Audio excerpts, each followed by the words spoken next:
Good morning, welcome to Vocab Voyage for the morning. Couple of things first. I've changed my blog homepage. If you go there and have a look, the link's in the comments.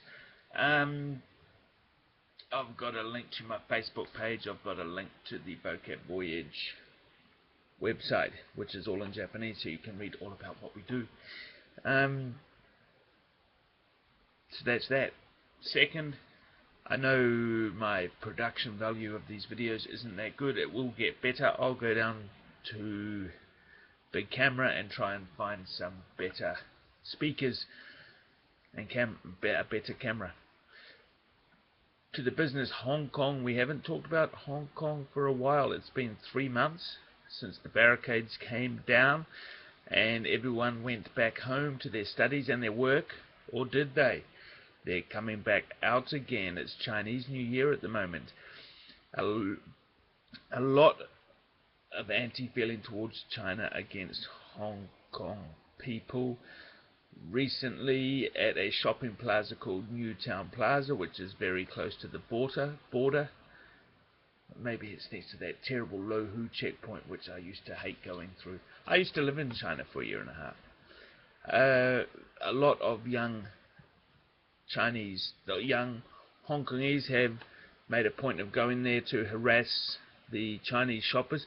You see heaps and heaps and heaps of visitors, 40.7 million last year, come to Hong Kong from China, and they like shopping, and so they all come to places like this Newtown Plaza, and all the Hong Kongese students and young people are standing outside with signs saying, "Away with the locusts and the barbarians." Locusts are the little insects. Thousands and thousands of them come along and land on plants and then fly away, and the plant's dead. They just eat everything. Barbarians, it's fairly strong, insulting kind of stuff.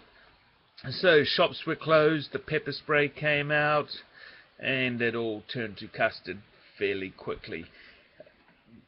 Beijing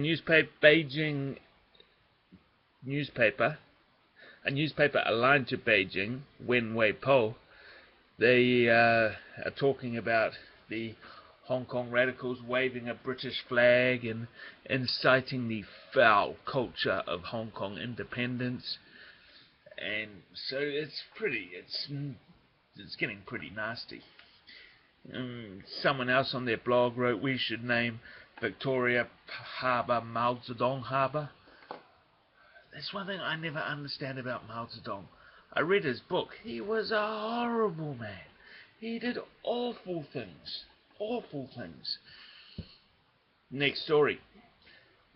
At the Oscars, Best Original Song was Glory from a film called Selma, about anti-slavery in Alabama, sung by a rapper called Common.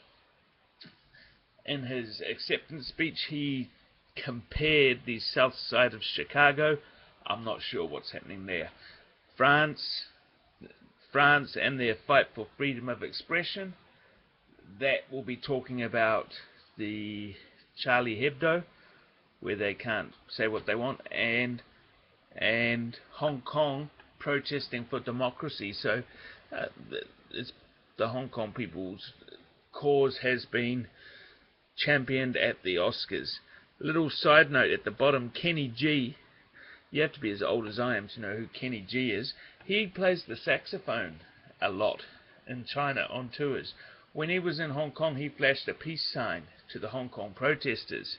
Soon after that, he said, "No, I take back my peace sign." He recanted what he said because he got told off by Beijing. Oh, Kenny G, the yes man. Finally, Chinese New Year in Hong Kong, but not happy Chinese New Year if you're Chinese. This kind of is the same as the first story. The Hong Kongese locals are really hating on the Chinese, calling them locusts and barbarians. They blame them for many things. First one, they blame the mainland Chinese for raising real estate prices. That's happening in New Zealand too.